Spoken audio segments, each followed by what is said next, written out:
और इस बीच एक बड़ी खबर आपको बता दें, उत्तर प्रदेश के सरकारी स्कूल्स में शिक्षकों का फोटो फ्रेम अनिवार्य कर दिया गया है। यूपी में शिक्षक फोटो फ्रेम ना लगाने पर अब कार्रवाई की जाएगी। फोटो फ्रेम का मकसद शिक्षकों की पहचान आसान बनाना है।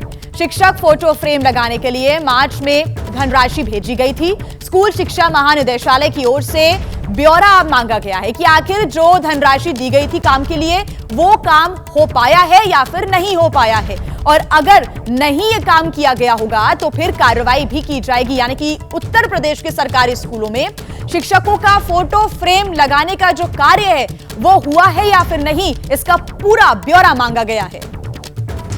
कल महाराष्ट्र में बीजेपी का संकल्प पत्र होना है जारी। आपको बता दें कि अमित शाह मुंबई में संकल्प पत्र को जारी करेंगे। देखना होगा कि आखिर संकल्प पत्र में कौन कौन से वादे किए जाते हैं, कौन कौन से संकल्प लिए जाते हैं। तो महाराष्ट्र में आने वाले दिनों में विधानसभा के चुनाव होने हैं और उसके लिए लगातार हर पार्टी मेहनत कर रही है, हर ताकत झोंक रही है और अब बीजेपी कल संकल्प पत्र अपना जारी करेगी। नम्रता दुबे हमारी संवाददाता हमारे साथ जुड़ गई हैं।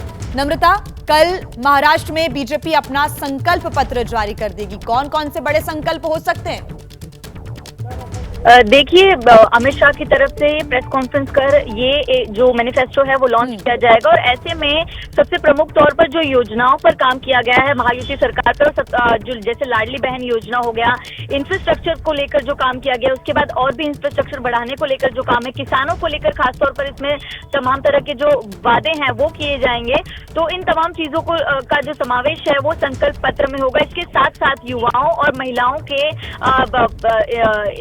इंक्रीमेंट और इन्वेस्टमेंट को लेकर भी जो तमाम वादे हैं वो किए जाएंगे। तो ऐसे में अमित शाह पहले अपना एक सुबह दौरा करेंगे, उसके बाद ये प्रेस कॉन्फ्रेंस कर संकल्प पत्र जो है वो लॉन्च करेंगे। आपको बता दें कि संकल्प पत्र बीजेपी की तरफ से लॉन्च किया जाएगा, उसके बाद शिवसेना और अजित पवार ने जो है ऑलरेडी लॉन्च कर दिया। तीनों के कोएलिशन में एक महायुति का संकल्प पत्र भी जो है कुछ दिन में लॉन्च किया जाएगा। यानी कि पार्टी अपने अपने स्तर पर भी अपना मैनिफेस्टो लॉन्च कर रही है, उसके बाद तीनों मिलाकर जब एक सभा करेंगी तो वहां पर भी संकल्प पत्र जो है वो लॉन्च किया जाएगा। जो मैनिफेस्टो है वो जारी किया जाएगा। आप नजर बना के रखिएगा नम्रता। फिलहाल शुक्रिया तमाम जानकारी के लिए। आइए आगे बढ़ते हैं और अब रुख कर लेते हैं 9 सेकंड न्यूज का। सबसे पहले बात महाराष्ट्र चुनाव की, जहां चुनाव प्रचार के लिए दिग्गजों ने कमान संभाल ली है। एक तरफ पीएम मोदी ताबड़तोड़ जनसभाएं कर रहे हैं तो बाकी दल भी कोई कोर कसर नहीं छोड़ रहे हैं। आज भी महाराष्ट्र में पीएम मोदी की रैली है। कांग्रेस अध्यक्ष मल्लिकार्जुन खड़गे भी आज महाराष्ट्र के दौरे पर हैं। एक और बड़ी खबर आपको बता दें, हापुड़ में रिफाइंड ऑयल के गोदाम में भीषण आग लग गई। फायर ब्रिगेड की टीम आग बुझाने के कार्य में जुटी हुई है। आग लगने से लाखों का सामान जलकर भी खाक हो गया है, ये बड़ी जानकारी मिल रही है। तस्वीरें भी आई है सामने। हापुड़ में रिफाइंड ऑयल के गोदाम में भीषण आग लग गई। फायर ब्रिगेड की कई गाड़ियां इस वक्त मौके पर मौजूद हैं और आग बुझाने का प्रयास लगातार कर रही है। लेकिन आप तस्वीरें देख रहे हैं, पूरी की पूरी ये जो गोदाम है पूरा का पूरा वो जलकर राख नजर आ रहा है। उत्तर प्रदेश का हापुड़, जहां पर रिफाइंड ऑयल के एक गोदाम में आग लग गई।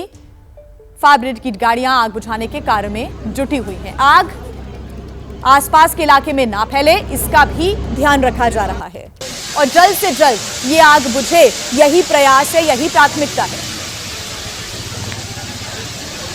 हालांकि आग कैसे लगी इसके बारे में आगे जानकारी मिलेगी। फिलहाल यही प्राथमिकता कि इस आग पर जल्द से जल्द काबू पाया जा सके। दूसरे चुनावी राज्य महाराष्ट्र में जैसे जैसे चुनाव की तारीख नजदीक आ रही है, करोड़ों का कैश मिलने के मामले बढ़ते जा रहे हैं। और बड़ी खबर यह है कि अब पालघर में गाड़ी से 3 करोड़ रुपए बरामद किए गए। ये कैश बरामदगी पालघर में हुई है। चेकिंग के दौरान एक गाड़ी से ये रकम बरामद की गई। पुलिस ने कार चालक को गिरफ्तार कर लिया है। फिलहाल पुलिस कार चालक से पूछताछ में जुटी है और इस रकम का कनेक्शन खंगाल रही है। तो देखिए, महाराष्ट्र के पालघर से बड़ी खबर है। चेकिंग के दौरान एक गाड़ी से 3 करोड़ कैश बरामद किए गए हैं। महाराष्ट्र में विधानसभा चुनाव चल रहे हैं और लगातार जो चेकिंग है, तलाशी अभियान राज्य के अलग अलग जगहों पर जारी है और इसी सिलसिले में महाराष्ट्र के पालघर में 3 करोड़ कैश मिले हैं। आप इन तस्वीरों को भी देखिए। क्या इन पैसों का इस्तेमाल वोटरों को प्रभावित करने के लिए किया जाना था या ये पैसे किसके हैं? इन कनेक्शन की जांच फिलहाल की जा रही है। तो ये महाराष्ट्र के पालघर से तस्वीरें सामने आ रही हैं जहां पर 3 करोड़ कैश बरामद हुआ है। आमच्याकडे आचारसंहितेपासून वेगवेगळ्या ठिकाणी नाकाबंदी चालू आहे तर आम्हाला अशी माहिती मिळाली की आमच्या नाकाबंदीच्या पथकातल्या अंमलदारांकडून या ठिकाणी एक वाहन हे QR कोड नसलेलं या ठिकाणाहून जात आहे आणि ज्याच्यामध्ये कॅश आहे. पूर्णतः पालन न केल्यामुळे संशय निर्माण झाला आणि त्याच्यामध्ये जी कॅश आहे ती 3,70,50,000 एवढी मोठी आहे. पुढील कारवाईसाठी रिपोर्ट देऊन पाठवलेली आहे. त्या पद्धतीने पुढील आणखी तपासणी आणि याबाबतची चौकशी चालू केलेली आहे. धन्यवाद. तो देखिए, पालघर में 3 करोड़ कैश बरामद हुआ है। पुलिस पूरे मामले की जांच कर रही है। कार चालक को हिरासत में लिया गया है, पूछताछ जारी है और कार चालक से यह पूछा जा रहा है कि आखिरकार ये पैसे किसके हैं, ये पैसे कहां लेकर जाए जा रहे थे और क्या चुनाव को प्रभावित करने का कोई प्रयास था। हमारी संवाददाता नम्रता दुबे इस खबर पर और ज्यादा जानकारी देने के लिए हमारे साथ लाइव जुड़ चुके हैं। नम्रता, ये पैसा किसका है, कुछ अभी तक जानकारी मिल पाई है? पुलिस का क्या कहना है? 3 करोड़ कैश बरामद हुआ है। देखिए, पैसा किसका है इस बात की जो जांच है वो पुलिस कर रही है। आपको बता दें 3,70,50,000 के करीब जो कैश है वो बरामद किया गया है पालघर के वाड़ा पुलिस की तरफ से।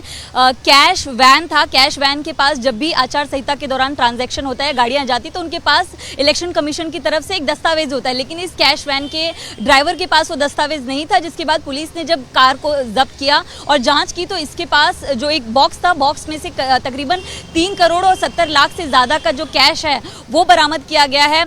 लगातार जो ड्राइवर है उससे पूछताछ की जा रही है। उसकी तरफ से कोई क्लियर बात जवाब नहीं दिया जा रहा है। बस वो इतना बता रहा है कि उसको नवी मुंबई के विक्रमगढ़ की तरफ कैश वैन ले जाने को कहा गया था और एक स्पॉट पर छोड़ने के लिए कहा गया था। बस यही डिटेल वो बार बार रिपीट कर रहा है। किसका कैश है, किसने दिया, वो जानकारी वो नहीं दे रहा है।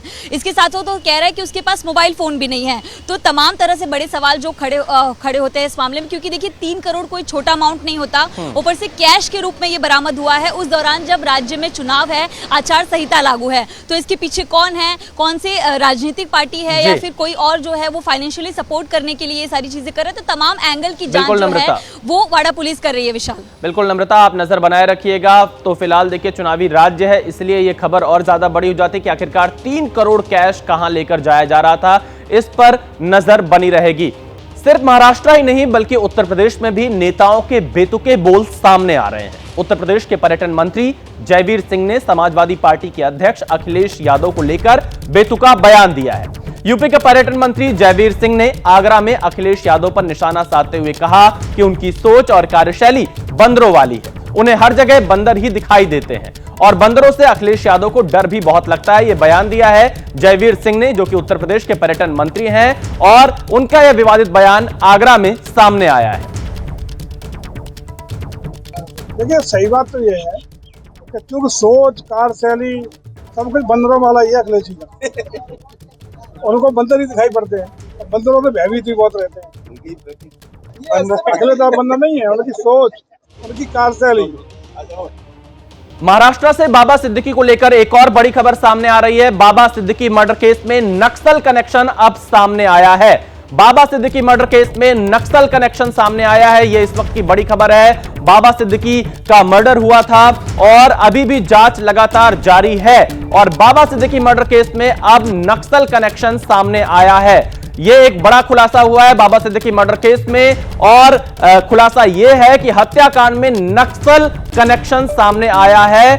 जो मर्डर के 3 आरोपी हैं वो मर्डर करने से पहले झारखंड गए थे, यह इस वक्त की बड़ी खबर है। तो आप देखिए, सूत्रों के मुताबिक हत्याकांड के 3 आरोपी झारखंड के नक्सली इलाके में फायरिंग की प्रैक्टिस करने गए थे। हमारे संवाददाता मृत्युंजय हमारे साथ जुड़ चुके हैं। मृत्युंजय, बाबा सिद्दीकी हत्याकांड में नक्सल कनेक्शन सामने आ रहा है। मुंबई पुलिस की जो टीम इस पूरे मामले की जांच कर रही है, क्या जानकारी सामने आ रही? क्या ये तीनों नक्सलियों के संपर्क में थे, प्रैक्टिस करने गए थे फायरिंग की? विशाल, देखिए, बाबा सिद्दीकी हत्याकांड की जांच कर रही क्राइम ब्रांच की टीम को जांच के दौरान बेहद चौंकाने वाली बात पता चली है। आपको बता दें कि बाबा सिद्दीकी के हत्याकांड में अब तक 18 लोगों को गिरफ्तार किया गया है। हाल ही में 2 नई गिरफ्तारियां हुई हैं, गौरव अपने और रुपेश नाम के व्यक्ति की। जब गौरव और रुपेश से पूछताछ की गई तो बड़ी चौंकाने वाली बात सामने आई। इन्होंने कबूल किया कि ये तीनों, गौरव, रुपेश और शुभम लोनकर, जो कि शुभम लोनकर अभी गिरफ्तार नहीं हुआ, फरार है, ये तीनों झारखंड गए हुए थे और झारखंड के एक नक्सली इलाके में जाकर इन्होंने फायरिंग की प्रैक्टिस की थी। नक्सलियों के बीच में उन्होंने फायरिंग की प्रैक्टिस की थी और फायरिंग किसी सामान्य गन से नहीं की थी, AK-47 से की थी। इन लोगों को किसी ने AK-47 प्रोवाइड कराया था और AK-47 से नक्सली बेल्ट में, नक्सली इलाके में इन्होंने फायरिंग की प्रैक्टिस की थी। और ये कहीं ना कहीं अब चौंकाने वाली बात सामने आई है। अब ऐसे पर जो क्राइम ब्रांच की टीम है वो नक्सल एंगल को एक्सप्लोर कर रही है, लेकिन कितनी बड़ी चिंता की बात है कि अगर लॉरेंस बिश्नोई गैंग ये अब तक इस प्रकार से काम करता है अंडरवर्ल्ड की तरह, लेकिन अगर नक्सलियों से भी इस प्रकार के कनेक्शन है तो ये बहुत बड़ी खतरे की घंटी है और इस विषय को बहुत गंभीरता से क्राइम ब्रांच ले रही है। इसीलिए आगे आप हमारे साथ बने रहिएगा, क्योंकि ये वास्तव में बहुत बड़ी खबर है कि क्या नक्सल कनेक्शन है इसके पीछे। और एक और बड़ी खबर आ रही है कि बाबा सिद्दीकी मर्डर केस और सलमान खान के घर फायरिंग मामले में गिरफ्तार लॉरेंस गैंग के गुर्गों से जुड़ी हुई है। सूत्रों के मुताबिक मुंबई के आर्थर रोड जेल अथॉरिटी ने लॉरेंस बिश्नोई गैंग के आरोपियों को दूसरी जेल में शिफ्ट करने के लिए कोर्ट में अर्जी दी है। आर्थर रोड जेल अथॉरिटी ने गैंगवार का खतरा जताया है। आर्थर रोड जेल अथॉरिटी ने अपनी अर्जी में बाबा सिद्दीकी हत्याकांड में शामिल और सलमान खान के घर पर फायरिंग करने वाले लॉरेंस बिश्नोई गैंग के कुछ सदस्यों को दूसरी जेल में ट्रांसफर करने की मांग की है। जेल में लॉरेंस बिश्नोई गैंग के सदस्यों में 20 से ज्यादा हो गई है इसकी संख्या। ऐसे में वो जेल में अपना अलग गुट बना सकते हैं, इस बात की आशंका जेल प्रशासन को है। और सूत्रों के मुताबिक इस समय बाबा सिद्दीकी हत्याकांड में 15 और सलमान खान फायरिंग केस में 5 आरोपी न्यायिक हिरासत में हैं। तो देखिए, अब तो जेल प्रशासन मृत्युंजय आरोपियों को जेल से शिफ्ट करने की भी मांग कर रहा है, क्योंकि लगातार जो लॉरेंस बिश्नोई गैंग के सदस्य हैं उनकी संख्या जेल में बढ़ती जा रही है। निश्चित तौर पर विशाल, और ये हमें समझना होगा कि आखिरकार इस प्रकार का आवेदन क्यों किया गया है। लॉरेंस बिश्नोई गैंग का जो काम करने का तरीका है, या इसके हम कहें कि इस गैंग की जो शुरुआत हुई है वो कहीं ना कहीं जेल की 4 दीवारियों के बीच से हुई है। लॉरेंस बिश्नोई ने जो अपना पूरा गैंग खड़ा किया या शूटर्स का एक नेटवर्क खड़ा किया, वो कहीं ना कहीं उसने पंजाब की जेल और बाद में फिर अब गुजरात की जेल से उसने ये नेटवर्क खड़ा किया है। तो इसीलिए अब चूंकि पिछले 2 घटना, एक सलमान खान के घर पर फायरिंग हुई थी, उस मामले में लॉरेंस बिश्नोई गैंग के 5 लोग गिरफ्तार हुए थे, और बाबा सिद्दीकी पर हत्या करने वाले मामले में 18 लोग गिरफ्तार हुए हैं। कुल मिलाकर सिर्फ जो मुंबई का एक आर्थर रोड जेल है, वहां कम से कम 20 से अधिक लॉरेंस बिश्नोई गैंग के ही सदस्य इकट्ठा हो गए हैं। चूंकि ये अभी शुरुआती स्टेज में है तो सब इनका जो सेल है वो लगभग आसपास ही होता है। ऐसे पर अंदेशा है कि ये गैंग फिर से एकजुट होकर अंदर एक गैंगवार को अंजाम दे सकता है। और आपको बता दें कि जेल के अंदर दाऊद गैंग से भी संबंधित लोग हैं, अन्य जो मुंबई में एक्टिव रह चुके गैंग हैं उनके संबंधित लोग भी आरोपी हैं वहां पर। तो कहीं गैंगवार की आशंका हो सकती है, इसीलिए एक पत्र लिखकर आवेदन किया गया है कि इन्हें दूसरे जेलों में शिफ्ट किया जाना चाहिए। बिल्कुल मृत्युंजय, आप हमारे साथ बने रहिएगा। गैंगवार की आशंका के चलते जेल प्रशासन ने जेल से कुछ सदस्यों को शिफ्ट करने की मांग की है। आप बने रहिए एबीपी न्यूज के साथ। इस वक्त एक और बड़ी खबर आ रही है राजस्थान के उदयपुर से। राजस्थान के उदयपुर में विदेशी महिला पर हमला हुआ है। थाईलैंड की महिला को गोली लगी है। महिला को हॉस्पिटल में भर्ती कराया गया। पुलिस मामले की जांच में जुटी है। तो देखिए, उदयपुर में थाईलैंड की महिला को गोली मारी गई है। इस वक्त की बड़ी खबर सामने आ रही है। मनीष शर्मा हमारे संवाददाता फोन लाइन पर हमारे साथ जुड़ चुके हैं। मनीष, उदयपुर में यह घटना क्यों हुई? क्या कोई आपसी विवाद हुआ था? क्या जानकारी पुलिस की तरफ से अब तक मिल पा रही है और महिला की हालत अभी फिलहाल कैसी है? जी, सबसे पहले बात महिला की हालत की, तो महिला इस वक्त खतरे से बाहर है क्योंकि उसकी पीठ में गोली लगी थी और फिलहाल उसे इलाज के लिए जब अस्पताल में भर्ती कराया तो उसकी स्थिति अभी नियंत्रित है और गंभीर अवस्था में नहीं है। दूसरी बात, ये महिला थाईलैंड के बैंकॉक शहर की रहने वाली है और 24 साल की इसकी उम्र है। लगभग 2 दिन पहले ये उदयपुर पहुंची थी, लेकिन सबसे बड़ा सवाल कि आखिर इसे गोली क्यों मारी गई।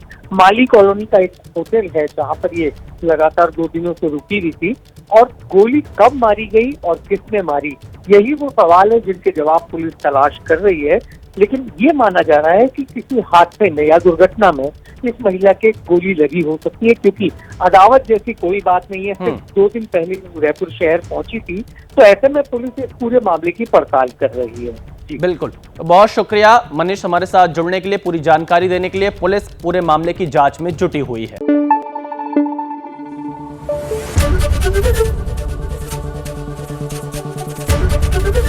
एबीपी न्यूज आपको रखे आगे।